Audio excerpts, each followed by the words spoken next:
네, 안녕하세요. 저는 상표법 강의를 하고 있는 54기 김세진 변리사라고 합니다. 저는 상표법 기출문제 조금 늦게 찍기는 했는데 그 이유가 제가 올해부터 내년부터 한빛 변리사 학원에서 강의를 하지 않습니다. 내년부터 메가 변리사라는 곳에서 강의를 하게 되었고요. 적어줄게요. 메가 변리사. 네.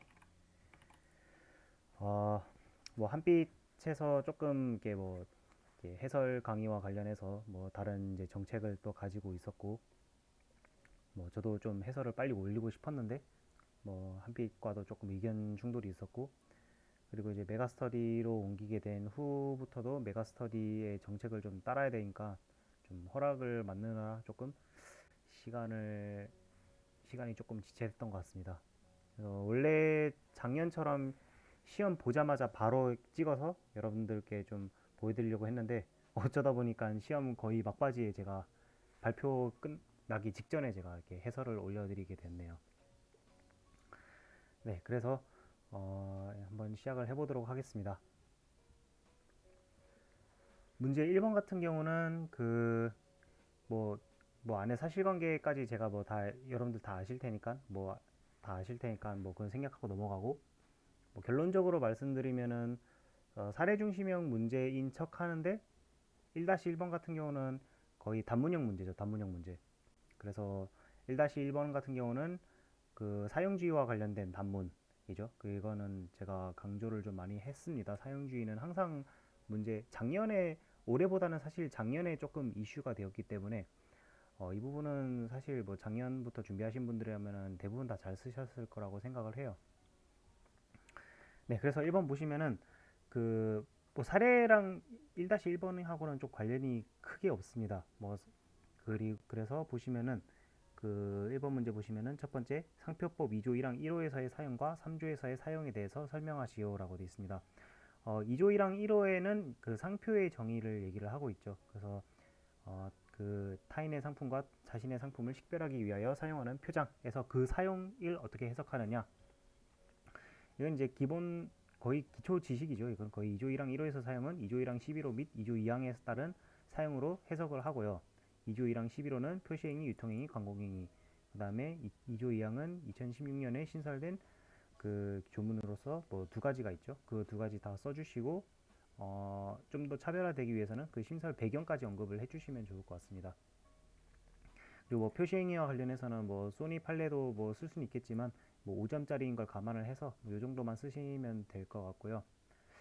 그리고 이제 3조에 대해서 물어보고 있죠. 3조. 우리 상표법은 등록주의를 채택을 하고 있는데 등록주의를 너무 관철하다 보면은 그 실제로 사용하지 않고 오히려 그냥 등록만 해놓고 받아놓는 그런 저장 상표가 많다는 거죠.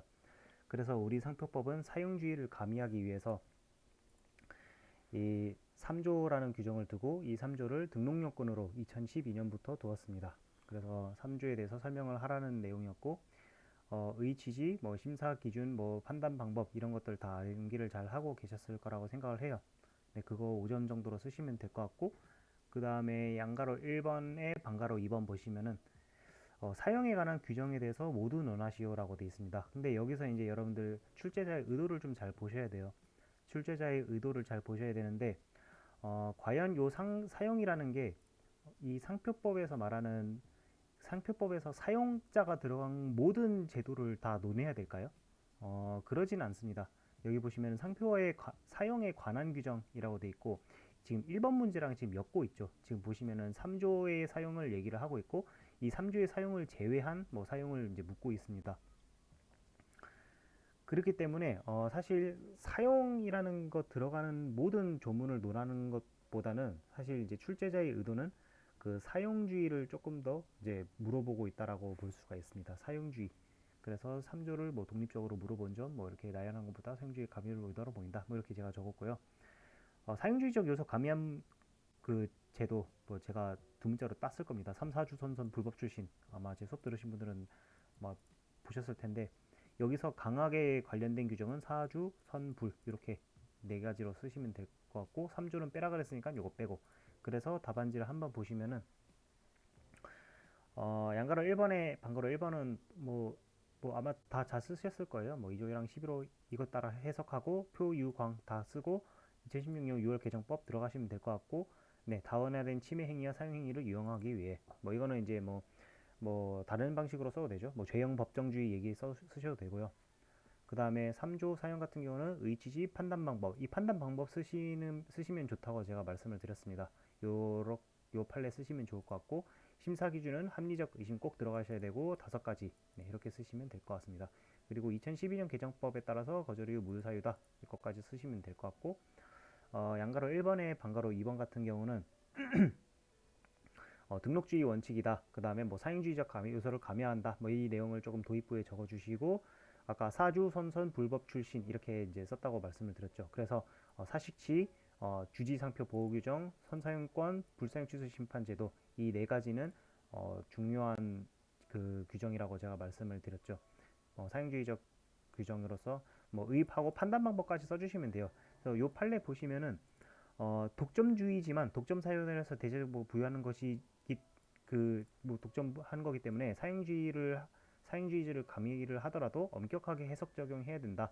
그래서 사용주의를 너무 많이 채택하지 말라는 그런 취지의 판례입니다. 그래서 요거까지 하나 더 넣어주시면 좋을 것 같고, 뭐 손실보상 청구권, 법정 손해배상제도, 출원시 특례, 심의칙상 제재 규정 이렇게 4개까지 해주시면은 조금 더 좋은 답안이 되지 않을까라고 생각을 하고 있습니다. 뭐 1번 문제는 1-1번 문제는 그래서 이렇게 푸시면 될 것 같고, 1-2번 문제 같은 경우에는 얘가 이제 진짜 요 위에 있는 사례를 가지고 문제를 푸는 거죠. 그래서 뭐 사례를 여러분들 다 보셨을 테니까 뭐 이렇게 막 타임테이블까지 그려서 하진 않겠습니다. 1-2번 보시면은 일단 이제 지금 문제를 한번 읽어볼게요.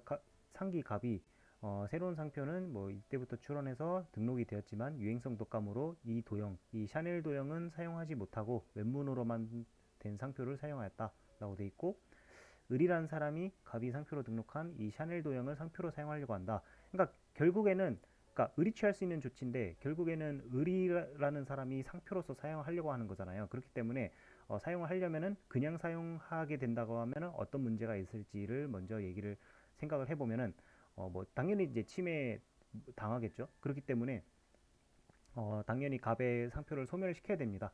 등록 상표 소멸시켜야 되고, 그 후에 사용을 해야 되겠죠.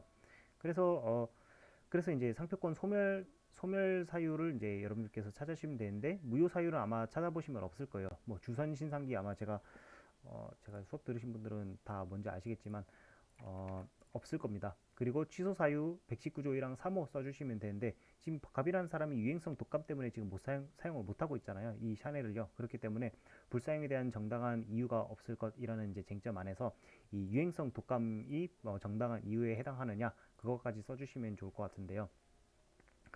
여기까지는 아마 잘 쓰셨을 거예요. 그래서 119조랑 3호 의치시 요건 불사용에 대한 정당한 이유, 이거 아마 못 쓰신 분들은 거의 없으실 거라고 생각을 하고 있고, 뭐 조치 2, 3 이게 사실 뭐 크게 중요하진 않습니다. 근데 이제 여기서는 어떤 부분을 여러분들께서 득점 포인트로 가져가셔야 되냐면은, 뭐 의치시 요건 쓰시고 그 다음에 판례 이제 정확히 써야 되고요. 그리고 이 3포섭에서 조금 여러분들 비중이 갈릴 거라고 생각을 합니다. 여러분들 뭐 고득점과 그 초고득점의 이제 약간 차이라고 할까요?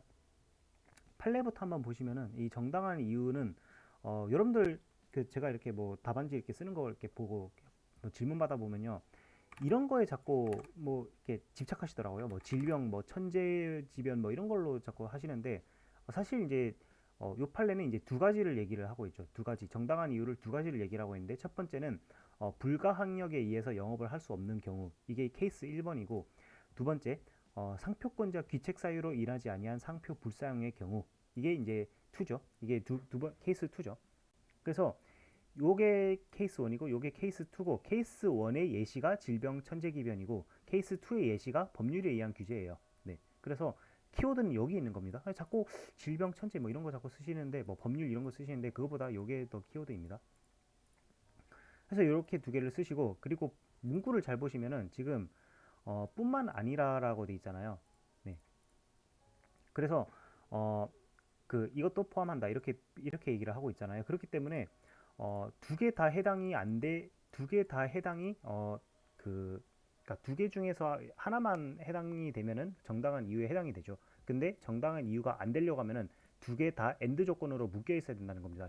불가항력에 의한 영업도 할 수 없는 경우뿐만 아니라 귀책 사유로 인한 상표 불사용의 사유까지도 해당이 돼야지 어, 아, 그 두 가지를 다 포섭을 해줘야 된다는 겁니다. 네, 그래야지 불사용에 대한 정당한 이유가 없다는 것을 논리적으로 설득을 할 수가 있겠죠. 그래서 사안 포섭을 하실 때는 어, 불사용에 대한 정당한 이유가 없다라고 이제 가야지 이제 을이 사용할 수 있는 거잖아요. 그렇기 때문에 그래야지 이제 얘가 취소가 되고 을이 사용할 수 있는 거잖아요. 그렇기 때문에 두 개 다 불만족한다는 걸 보여줘야 돼요. 그래서 4차 산업 시대와 비대면 시대에 적합하다기 때문에 비록 유행성 독감이 있다고 하더라도 불가항력에 의하여 영업을 할 수 없는 경우가 아니다. 네, 이게 이제 첫 번째로 들어가야 되고요. 그럼 상대방이 아니 그러면 귀책 사유로 인하지 않은 불사용 이유도 있지 않느냐라고 주장할 수 있는데 그렇지도 않다는 점을 주장하여 정당한 이유가 없다라고 주장을 해야 되겠죠. 그러니까 A도 아니고 B도 아니기 때문에 정당한 이유가 없다라고 사안포섭을 해주셔야 됩니다. 보시면은 귀책 사유 인하지 아니한 불사행의 사유가 아니라는 점 이거를 뭐 여러분들께서 말을 좀 더 지원해가지고 좀 논증을 더 할 수도 있겠죠. 어쨌든 뭐 이렇게 이제 사안포섭을 좀 해주시면 될 것 같다는 거. 네, 그렇게 보시면 될 것 같고, 예, 그래서 뭐 사안포섭을 이제 뭐 어떻게 하면 잘하나요? 뭐 하는 이렇게 뭐 물어보시는 분들이 많으신데, 사안포섭은 제가 수업 시간에도 누누이 말했습니다. 길게 쓴다고 사안포섭 잘하는 거 아니에요. 뭐 길게 쓰면은 길게 써도 읽기 싫은 사안포섭 답안지가 있습니다. 네, 뭐 읽어도 뭐 똑같은 소리 하는 것 같고, 뭐 별로 알맹이가 없는 그런 사안포섭 문구가 있어요. 그래서 뭐 7줄, 10줄 쓴다고 사안포섭 잘하는 게 아니라 그 논리 과정, 이 사안포섭을 잘하는 방법은 이 논리에 흠결이 없도록 사안 포섭하는 게 중요하다고 제가 누누이 말씀드렸습니다. 네, 이 부분을 조금 잘 해주시면 될 것 같고요. 그래서 뭐 인용 신결 유도할 수 있다. 그리고 뭐 양수 포기 신규 출원은 해야 되겠죠. 네. 그리고 사용권 설정 계약 협상. 취소 심판하는 게 돈이 좀 많이 들 것 같으면은 경제성을 이유로 설정 계약 할 수도 있죠. 네. 이렇게 쓰시면 될 것 같고요. 네, 1번은 좀 쉬우니까 이거는 뭐 거의 아마 다 잘 쓰셨을 거라고 생각을 합니다. 네. 시험 결과 막바지에 막 쉽다고 하면 좀 그런가요? 네. 그리고 이제 2번 문제 한번 보도록 하겠습니다. 네, 2번 문제 같은 경우도 사실 뭐 주지 저명 이거는 뭐 이게 거의 올해 이슈죠. 그 인식도를 어떻게 판단하느냐. 인식도에 대한 개념화가 조금 학계에서 개념화를 좀 정립시킬 필요가 있다고 제가 이번 GS에서도 말씀을 드렸고 주지 저명성과 같은 경우는 사실 저는 뭐 올해 아니면 내년에 정도에 나올 거라고 생각을 했어요. 근데 이제 올해 GS로 일단 또 출제는 했는데 뭐 이거는 뭐 워낙 이제 유명한 쟁점이 있기 때문에 뭐 이렇게 다들 잘 쓰셨을 거라고 생각을 하는데 얘는 그러니까 대비는 다 잘 하셨는데 쓰기가 좀 어려웠던 문제였습니다. 얘는 주지 저면 가지고 20점을 채우라는 문제였잖아요. 그렇기 때문에 거의 사실 뭐 한 15점 정도까지는 쓸 수 있다 하더라도 20점까지는 조금 힘들지 않았을까. 그래서 얘는 뭐 쟁점 자체는 좀 무난했지만 답안 쓰기가 좀 어려웠다라고 생각을 하고 있습니다.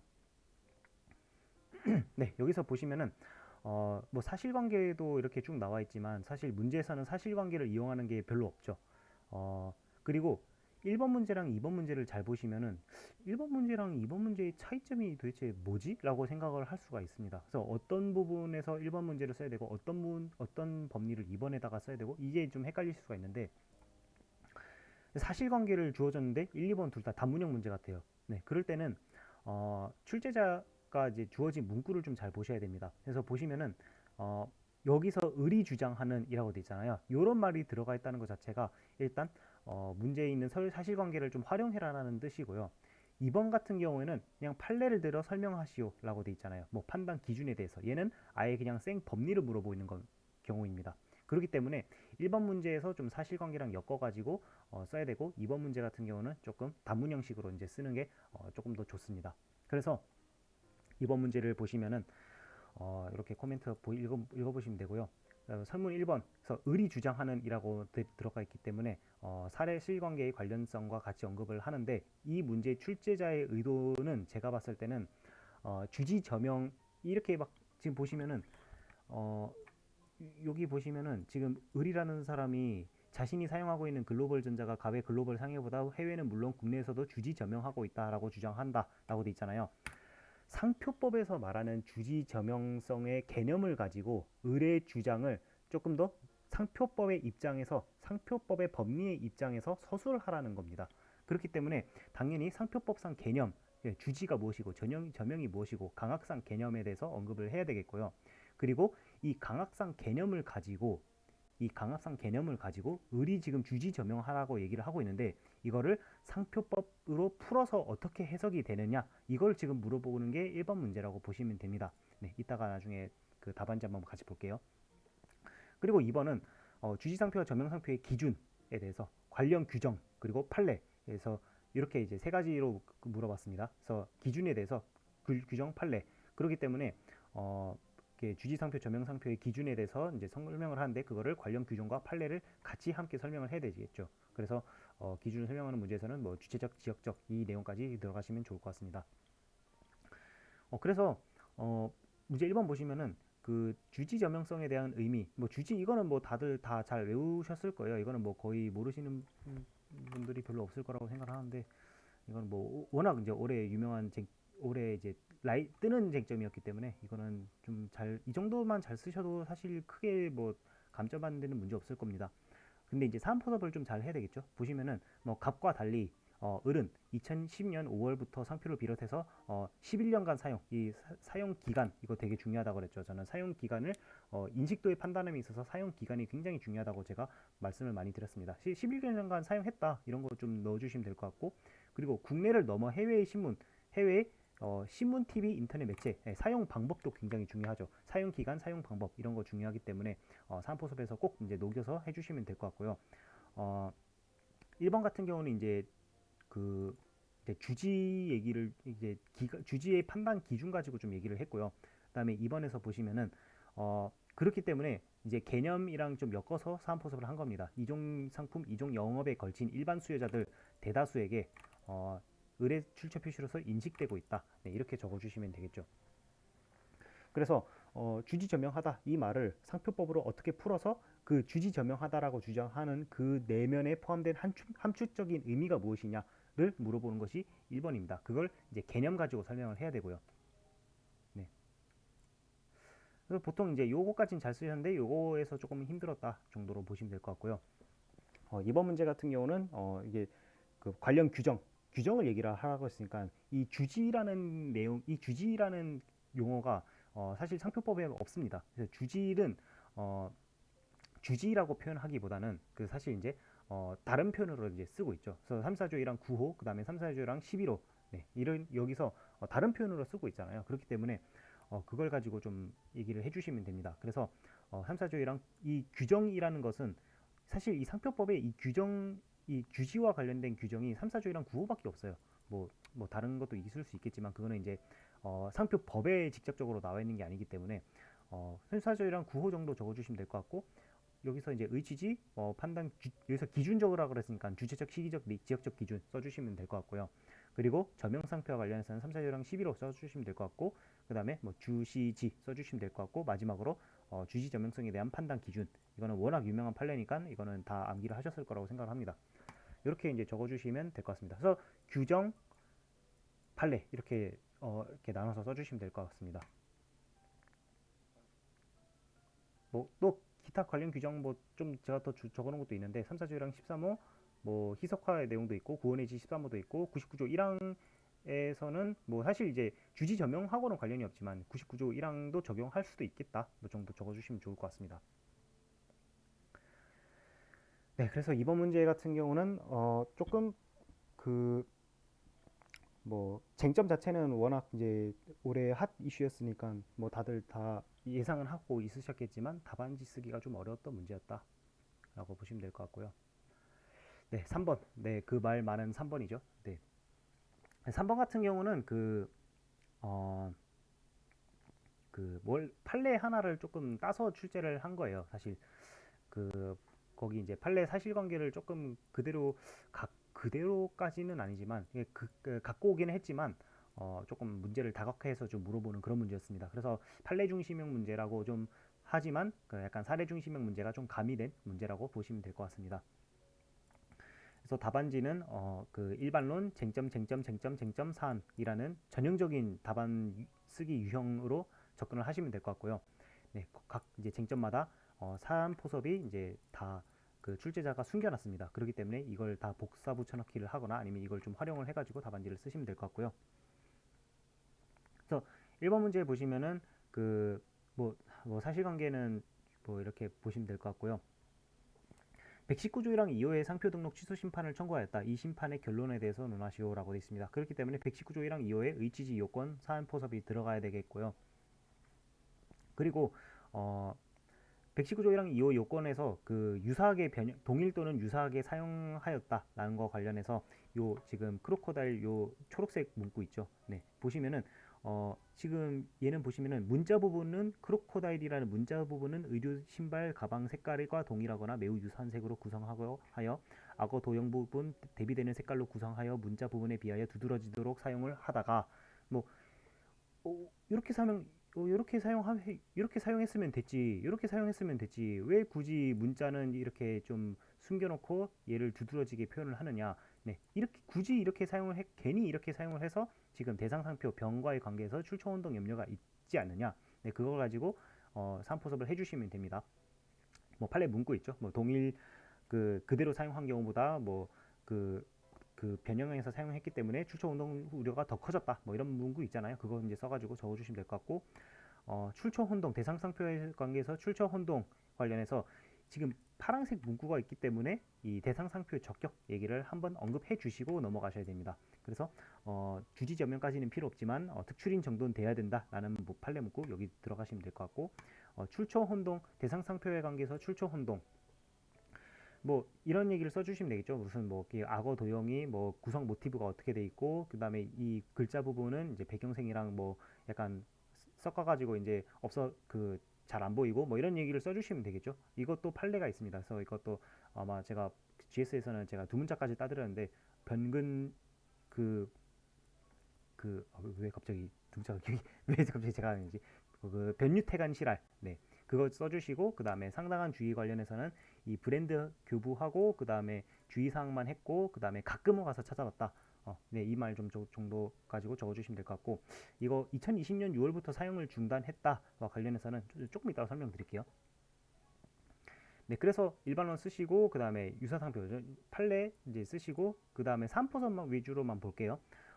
이 초록색 문구를 좀 그대로 가져와 가지고 유사한 색으로 썼지만 두드러지도록 사용을 했지만 동일성이 있다고는 할 수 없지만 구성 모티브가 유사하다는 점에서 그래서 유사한 상표로 볼 수 있다. 이렇게 정도 쓰시면 될 것 같고요. 대상 상표 요 파란색 문구 그대로 가지고 쓰시면 되겠죠. 그 다음에 출처 혼동 여부 관련해서는 그래서 전체적으로 이제 관찰을 하되 그 변형된 정도 변유 태관 실알 네 이렇게 6개로 이제 변유태관 실알 쓰시고 이 변유태관 실알 가지고 산포섭을 해야 되잖아요. 제가 항상 산포섭을 하실 때는 이 판단 기준 가지고 산포섭을 하라 그랬습니다. 그렇기 때문에 이 변형된 정도, 악어 도형 부분을 두드러지게 변형하였다는 점, 그리고 유사한 정도, 좌우 대칭 말고는 대부분이 유사하다는 점, 뭐 구성 모티브 이런 말 써주셔야 되겠죠. 그 다음에 사용 기간과 실적 뭐 관련해서는 뭐 사실 사용 기간과 실적 관련해서는 뭐 크게 나온 부분은 없죠. 그리고 제가 여기서는 이런 것도 했는데 그 동일시하게 표현해서 눈에 띄지 않게 사용하였다는 점, 이거는 이제 변형된 정도에 해당되는 겁니다. 뭐 이거 순서가 좀 바뀌긴 했네요. 그리고 사용 상품이 동일하다. 이거는 그 상품과의 관련성 그리고 병도 특정인의 출처로 인식된 만큼 인식도를 갖췄다는 점에서, 이거는 실적. 어, 대상 상표의 사용자도 만약에 인식도가 있었고, 어, 본래 상표의 대상 상표의 인식도가 어느 정도 있었으면은 출처 운동 오류 염려 가능성이 더 크겠죠. 네, 그 점도 조금 써주시면 될 것 같습니다. 그래서 여기 있는 걸 가지고 이제 힌트를 이 설문에서 찾는 거예요. 그래서 찾아서 이렇게 하나하나씩 이제 붙여서 가는 게 사안포섭을 잘하는 방법이라고 제가 말씀드렸습니다. 길게 쓴다고 사안포섭 다 잘하는 거 아니에요. 네. 저도 이제 채점을 하다 보면은 길게 썼는데 진짜 읽기 싫은 사안포섭 문구가 있거든요. 네. 네, 그런 거 좀 조심하시면 될 것 같고요. 그 다음에 이제 상당한 주의와 관련해서는 판례가 뭐 경고, 뭐 하지 말라는 주의, 그리고 정기적으로 감독하는 방법으로 뭐 얘가 이제 키워드죠. 얘가 네, 실질적으로 지배하게 두고 있는 관계. 그 다음에 증명 책임 얘기도 좀 해주시면 좋고요. 그리고 저는 항상 이 판례를 쓰실 때 매뉴얼 교부 얘기도 같이 쓰라고 제가 말씀을 드립니다. 왜냐하면은 이 내용 가지고는 사실 그 좀 포섭을 못하는 그 사실관계가 있어요. 그렇기 때문에 제가 매뉴얼 교부 준수 요청을 가지고는 안 된다. 이것도 제가 하나 넣어달라고 제가 말씀을 드렸습니다. 그래서 사안포섭을 보시면은 우리는 어떻게든 이제 상당한 주의 쪽으로 이제 주의가 의무를 다하지 않았다는 쪽으로 이제 가게 된다고 하면은 소극적으로 뭐 이런 말 적어주시면 좋죠. 뭐 교부할 것을 준수했고 그다음에 빈도수도 낮다. 공장의 빈도수가 낮다. 이 가끔이라 그랬잖아요. 가끔 이걸 가지고 조금 이렇게 풀어서 쓰는 그런 약간 스킬, 네, 이런 것들 조금 해주시면 좋겠습니다. 네, 그렇게 보시면 될 것 같고, 그 다음에 그렇기 때문에 실질적으로 지배하게 두고 있는 관계라고 평가하기 어렵다. 네, 그래서 인용신결 날 것이다 해주시면 될 것 같습니다. 그리고 이제 그 2020년 6월부터 사용 중단하였다와 관련해서 이제 119조 4항이냐, 뭐 120조 2항이냐, 그거에 대해서 조금, 122조 얘기를 해야 되느냐, 이거를 조금 얘기를 하시는 분들이 계세요. 근데 지금 사실관계를 보시면은 119조 4항 자체가 그렇게 출제자의 그 의도 포인트는 아니라고 생각을 합니다. 그래서 119조 4항이든 여러분께서 122조를 쓰시든 그게 의도 자체가 아니기 때문에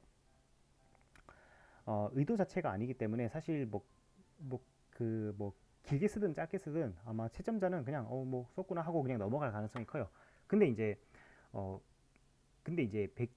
과연 얘냐 한번 따져보면은 119조 사항 같은 경우에는 지금 케이스가 원래 법조문을 한번 보시면은 취소 심판 청구 후에 해당 사실이 없어진 경우여야만 된다 이유라고 돼 있잖아요.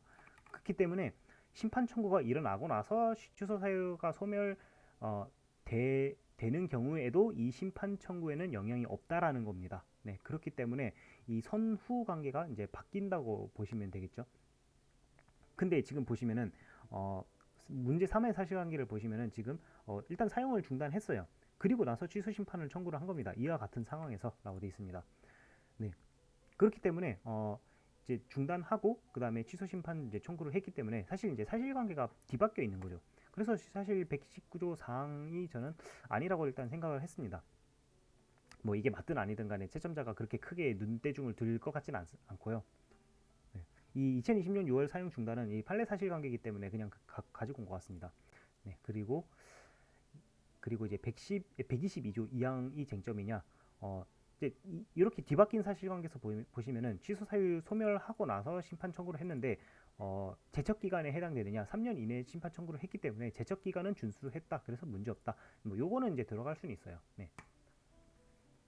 네, 그렇게 이제 보시면 될 것 같고요.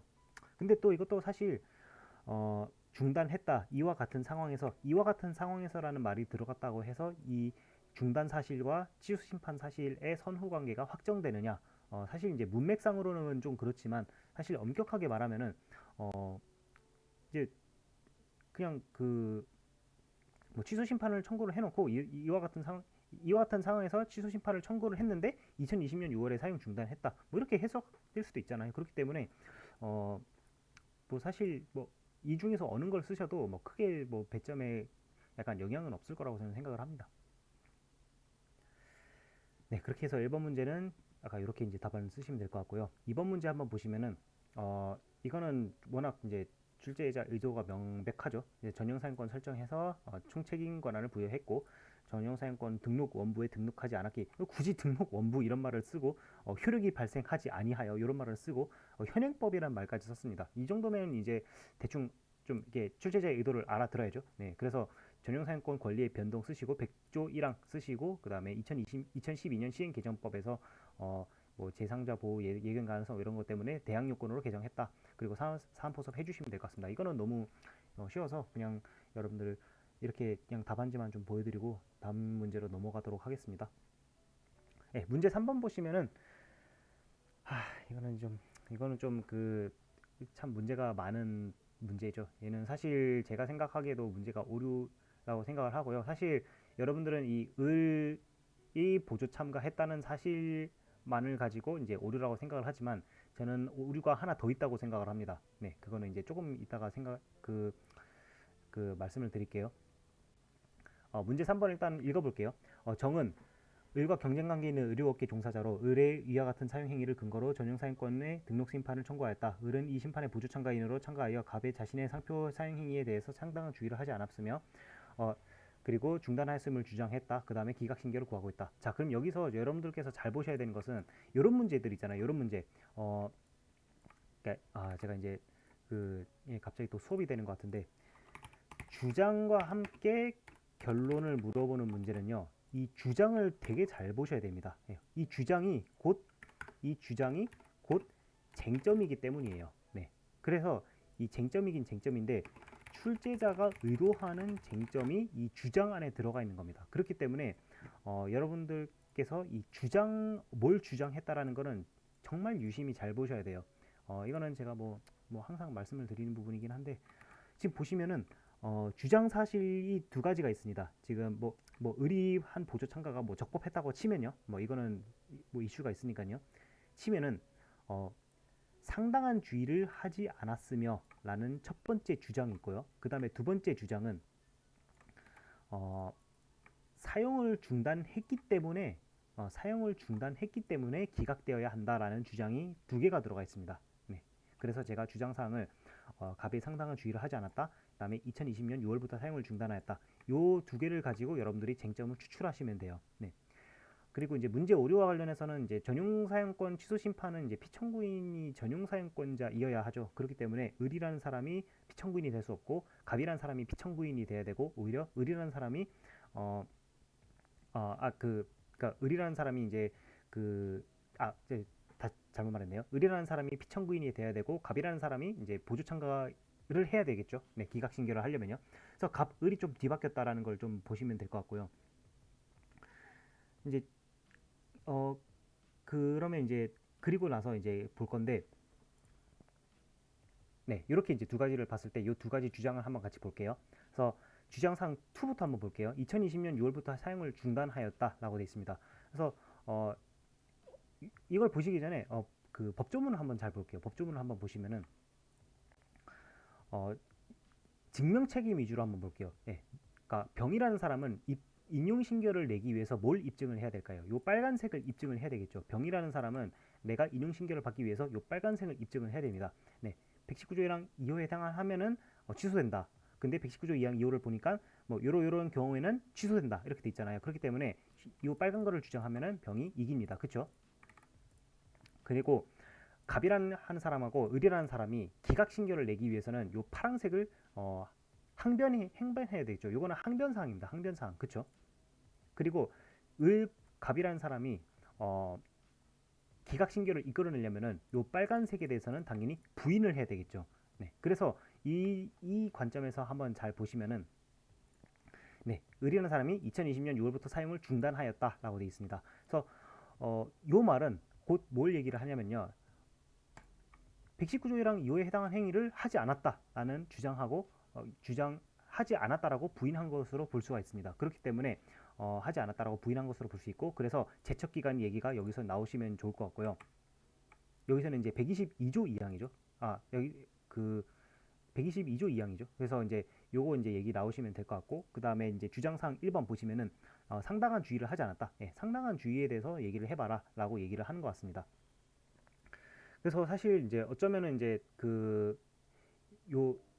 지금 문제 1번에서 요 노란색 부분 있잖아요. 노란색 부분이 사실 이제 이 문제 3번을 의도를 하고 약간 주어진 힌트로 볼 수가 있어요. 근데 사실 문제 1번에서도 결과를 논하라고 했으니까 결국에는 문제 1번에서도 쓸 수 있는 거고 문제 3번으로도 쓸 수 있는 건데, 제가 봤을 때는 이제 출제자의 의도는 굳이 이 문제 3번에서 굳이 요 문제 3번에서 상당한 주의라는 말을 써가면서 결론을 도출을 해라라는 말을 쓴 거를 보아서는 저는 요 문구 자체는 문제 3번 풀 때 쓰라고 만들어 주어진 문구라고 저는 생각을 합니다. 하지만 문제 1번에서도 쓸 수 있죠. 네, 문제 1번에서 쓸 수 있기 때문에 그냥 중복해서, 저는 이럴 때는 그냥 중복해서 쓰라고 합니다. 가끔 이제 저한테 물어보시는 분들이 1번에 썼는데 3번에 또 써야 할까요? 기출문제에서는 그런 것들이 한두 번이 아니에요. 기출문제에서는 그런 경우가 많습니다. 출제자는 문제 3번에서 쓸 거를 의도를 하고 내는데 문제 1번에서도 써야 돼요. 그런 경우가 기출문제에서는 꽤 있거든요. 그렇기 때문에 저는 이때는 중복해서 쓰라고 합니다. 문제 1번을 채점할 때는 이거 왜 썼지? 라고 하면서 뭐 0.5점 더 주고, 문제 4번은 잘 썼네 하고 풀점수를 주고, 그거 얼마나 좋아요. 네. 그 중복해서 쓴다고 해서 뭐 누가 뭐라 하나요? 네. 그렇기 때문에 저는 뭐 중복할 거는 중복하라고 얘기를 합니다. 네.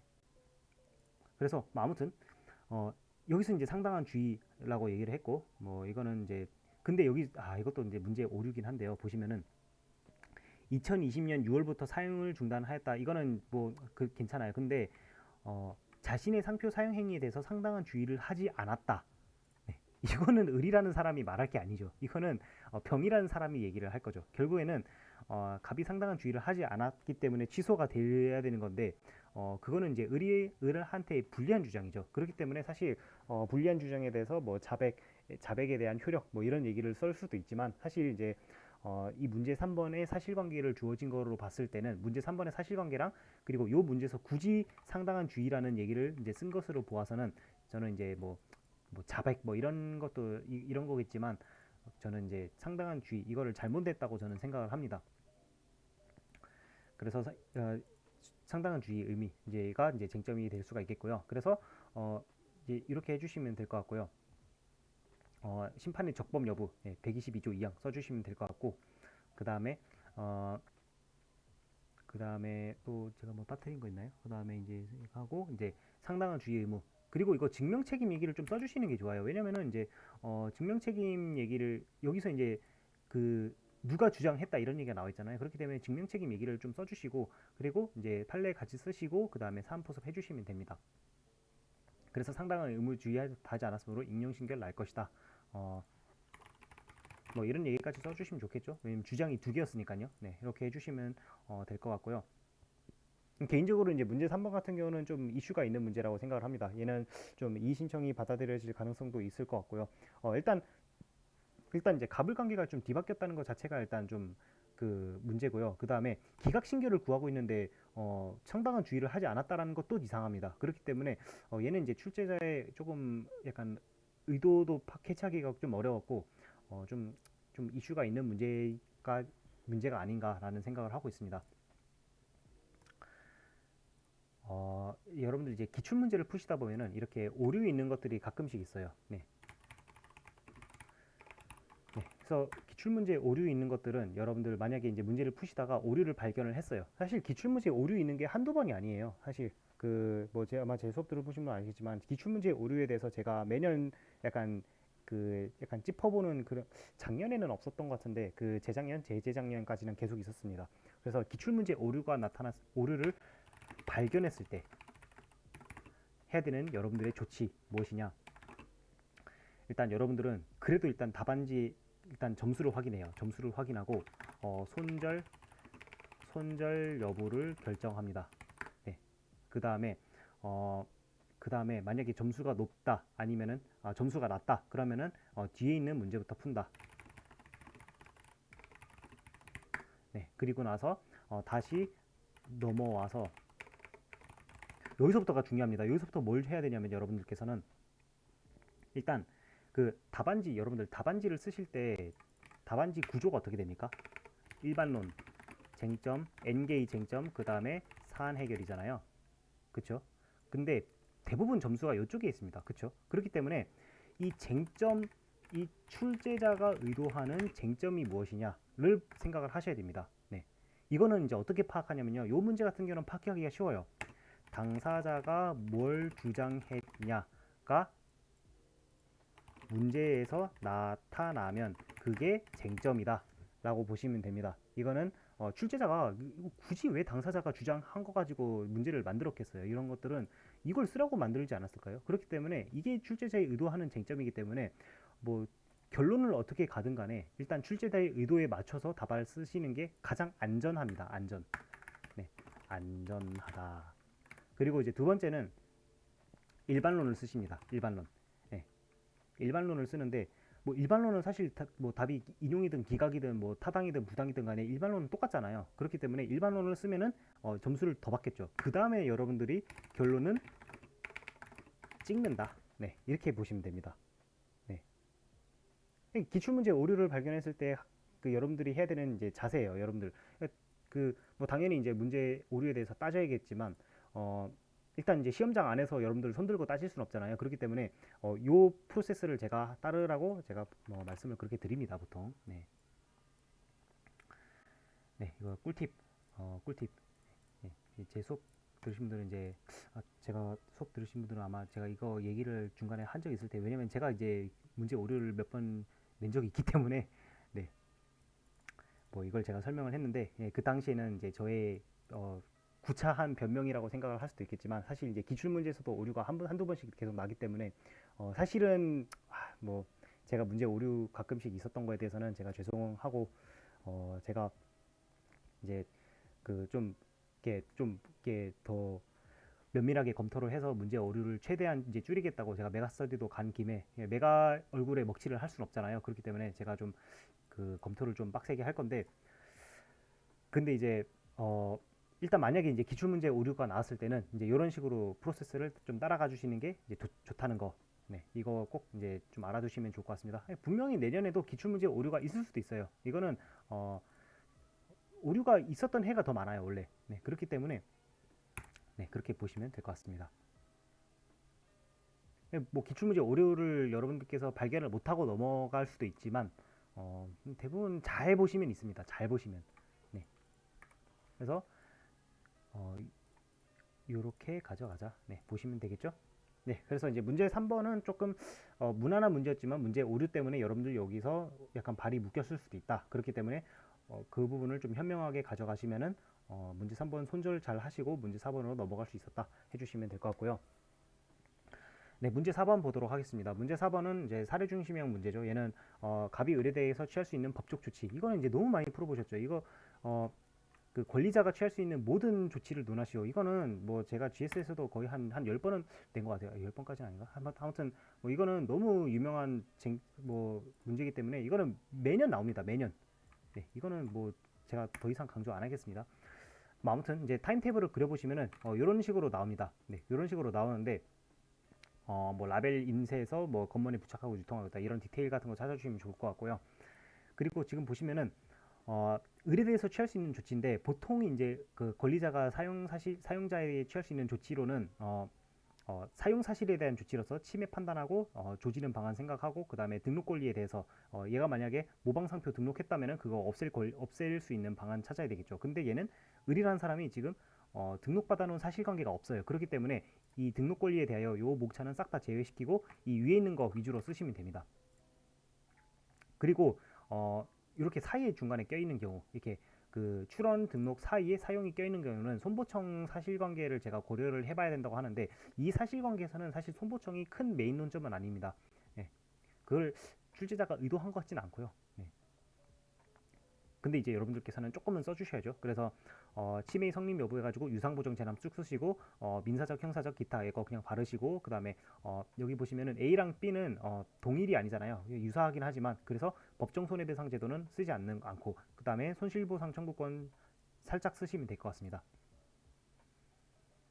네, 서면 경고를 안 했기 때문에 이제 송보청이 조금 이제 조치는 아니죠. 왜냐면 이제 와서 조치를 취하려고 하는데 이와 같은 상황에서 이제서야 조치를 취하려고 하는데 경고를 애초에 안 했는데 어떻게 등록된 상태에서 조치를 취해요.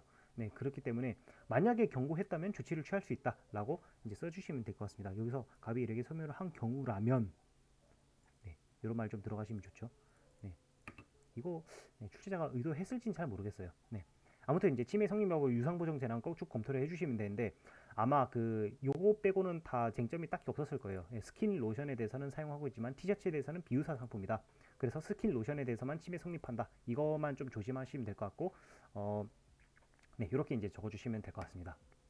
그래서 치매 성립 여부 7점, 뭐 손보청 3점, 뭐 이렇게가 정도로 7대 3 정도로 이제 써주시면 될 것 같습니다.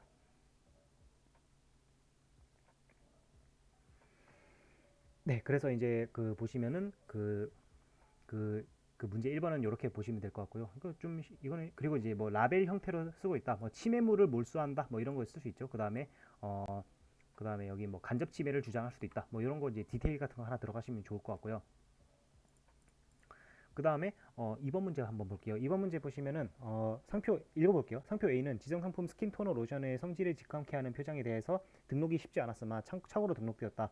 그리고 등록된 후에 뭐 어쩌저쩌고 사용해가지고 단기간에 급격하게 매출액과 인지도가 상승하게 이뤄졌다. 등록 후 사실시한 사실관계죠. 어, 그리고 그 뭐 그렇게 이제 보시면 될 것 같고요.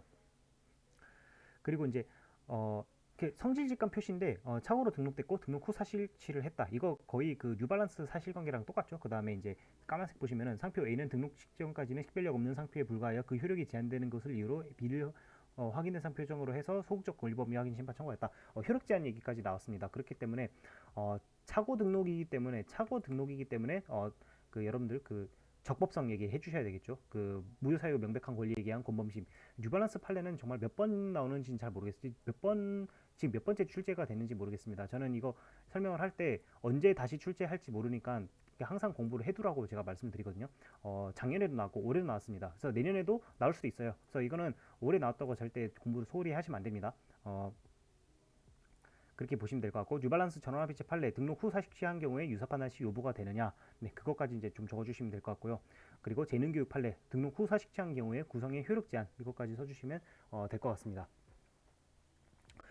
가끔 이렇게 물어보시는 경우가 있는데 아니 왜 A랑 B랑 지금 유사하다고 문제에서 주어져 있는데 지금 보시면 문제에서 유사하다고 지금 주어져 있는데 왜 뉴발란스 판례를 이거 유사 판단 이거 쓰셔야 그 뉴발란스 판례 이거 써야 되느냐라고 물어보시는 경우가 있거든요.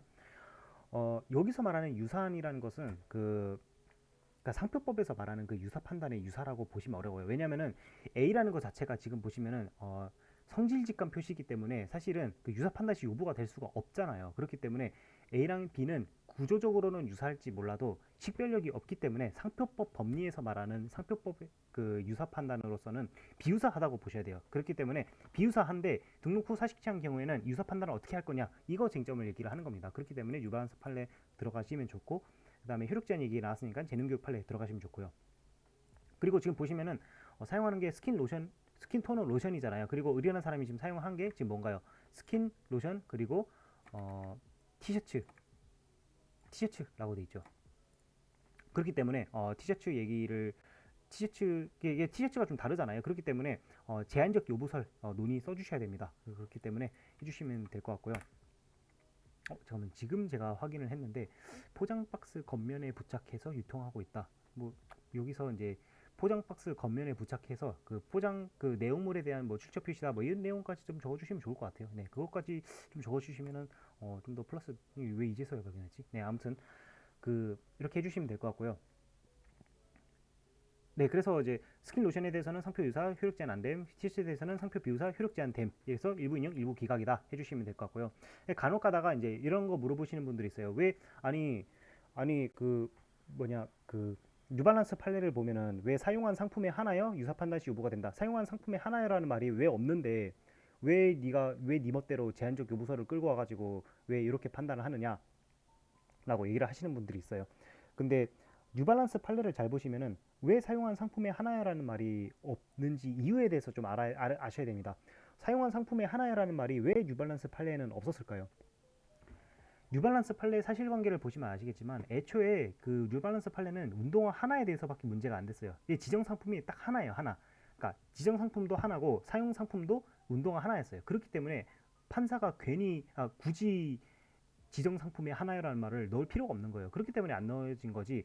이 상황에서는 지금 다르잖아요. 티셔츠라는 게 그 꼽사리로 들어가 있잖아요. 그렇기 때문에 그 제한적 요부설 얘기가 들어가야 된다. 애초에 제한적 요부설, 비요부설 이 논점 자체가 등록 전후 뭐를 떠나서 사식지를 하게 된다고 하면은 얘를 유사 판단시 여부로 봐야 되는가, 그 범위의 상품이 어느까지인가, 그 논점이에요. 그렇기 때문에 이 뉴발란스 판례랑 같이 적어주시는 게 좋고, 뭐 학설까지는 안 적어주셔도 하더라도 검토에다가 제한적 요부설 얘기를 좀 적어주시는 게 좋습니다. 그래서 한번 이제 답안지를 보시면은 권범심 얘기 좀 적어주시는 게 좋고, 무효사유 명백 적어주시는 거 없고, 저는 이제 다수 의견 위주로 적었는데요. 소수 의견도 같이 적어주시면 큰데, 얘는 10점이기 때문에 요 정도만 적어줬습니다. 뭐 내용에 대해서 제가 강의는 안 할게요. 그리고 뭐 상표 유사 판단, 뭐 의취지 뭐가 아니라 문제점이죠. 네, 문제점.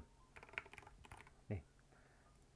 그리고 뭐 전원합의체 판례의 태도, 등후 사식 취에는 유사 판단 시 여부가 될 수 있다라는 건데, 그 이거 뭐 이거까지 얘기하면 강의가 되는데, 판단 시점이 유사 판단 시점하고 동일해야 되고, 근데 권범심에서는 유사 판단 시점이 심결시이기 때문에 심결시를 기준으로 유사 판단 관점해야 된다. 그렇기 때문에 등록 여부 결정 당시에는 얘가 식별력 없었어도 심결시까지 와서는 얘가 유사 판단 사식지를 취득한 경우에는 유사 판단 시 여부가 될 수 있다라고 얘기를 하고 있고, 그래서 검토해 보시면은 왜 이걸 유사 판단과 동일한 시점으로 판단해야 되느냐?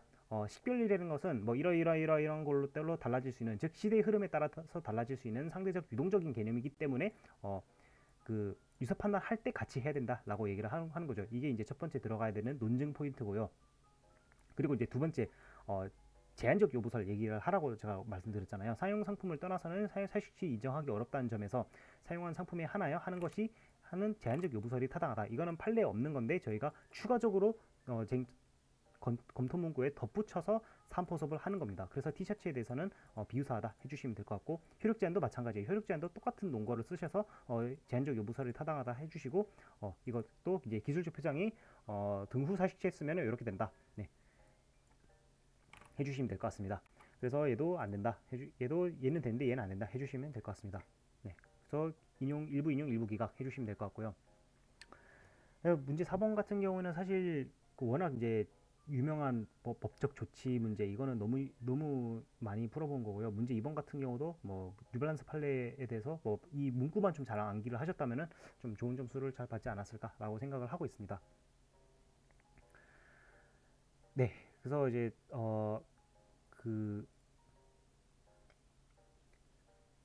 이제 문제 1번 총평을 좀 드리면은, 문제 1번 보시면은 이제 난이도 중하 이렇게 돼 있는데요. 문제 1번 같은 경우는 이제 잘 쓰셨을 거라고 생각을 하고요. 문제 2번, 이거 제가 그 아까 방금 한번 컷하고 제가 다시 찍은 거거든요. 근데 제가 문제 2번에서는 방금 무난했죠? 라고 제가 얘기를 했는데, 어, 그 약간 반응이 좀 이렇게, 생각보다 이 인식도 개념이 사실 올해 이렇게 핫한 주제라고 생각을 못 하신 분들이 되게 많으셨더라고요. 그래서 이제 생각보다 많은 분들이 이 인식도 개념에 대해서 잘 준비가 안 되신 분들이 있으셔서, 그렇다면은 약간 그런 상황에서라면은 문제가 좀 어렵지 않았을까. 문제 1번은 좀 그리고 이제 문제 2번 같은 경우는 1번하고 2번의 그 바운더리가 되게 모호했기 때문에 답안 쓰기도 굉장히 어려웠습니다. 그렇기 때문에 이제 최는 뺄게요. 그냥 상으로 할게요. 네. 그래서 좀 답안 쓰기가 뭐 매우 까다로운 문제라고 저는 생각을 했습니다. 그리고 이제 문제 3번 같은 경우는 문제 3번은 1번, 2번까지는 되게 쉬웠는데, 문제 3번 같은 경우는 이제 최상이었죠. 얘는 문제 오류라는 사실을 모르고 그냥 출제자의 의도를 보고 그냥 상당한 주의 정도 쓰시고 넘어갔으면은 뭐 나쁘지 않았을 점수라고, 그 한 절반은 받았을 거라고 생각을 합니다. 한 40점 정도 받았을 거라고 생각을 합니다. 근데 이제 이걸 문제 오류라는 걸 알게 된 순간부터 이제 멘붕에 빠지면서 이제 거기서 시간을 이제 지체를 했다고 하면은 이제 그 부분에서 조금 타격은 있었을 거라고 생각을 합니다. 그리고 이제 문제 4번 같은 경우는 이제 전형적인 사례 중심의 문제, 이건 너무 많이 풀어봐서 이제 잘 푸셨을 거라고 생각을 하고요. 문제 2번 같은 경우는 이제 제한적 요부설까지 이제 좀 언급이 되면은 좀 잘 풀게 되지 않을까라고 생각을 하고 했습니다. 네, 그래서 이제 이번에도 한번 기출문제 해설을 좀 찍어서 올려봤고요. 좋은 결과가 있었으면 좋겠습니다. 네, 이제 시험 막바지에 제가 자꾸 이거 쉬웠죠 이렇게 해서 조금 다 찍어놓고 그런 마음이 좀 들어서 좀 죄송하기는 한데요. 근데 이제 여러분들께서 이제 좀 뭐 한두 개의 쟁점을 좀 놓치셨거나, 아니면은 뭐 답안을 하나를 거꾸로 썼다거나, 뭐 한두 개 정도 조금 누락된 게 있다고 하더라도 그 채점자 입장에서는 이 사람이 공부를 정말 많이 했다라는 게 사실 보입니다. 그러니까 결론이 이제 뭐 맞았다 틀렸다를 떠나서 문장을 이제 쓰거나 아니면은 뭐 판례를 이제 쓰는 그런 내공을 보면은 이 사람은 이제 열심히 공부를 하셨구나라고 생각을 하고 그 다음에 여러분들의 논리가 좀 깔끔하다면은 여러분들 뭐 답이 뭐 한두 개 정도 틀렸다고 하더라도 좋은 점수를 주는 쪽으로 보통 채점을 하십니다. 그렇기 때문에 너무 이제 뭐 쟁점 한두 개 누락했다고 해서 막 상심을 안 했으면 저는 좋겠습니다. 네, 그래서 해설은 여기까지 저는 찍고요.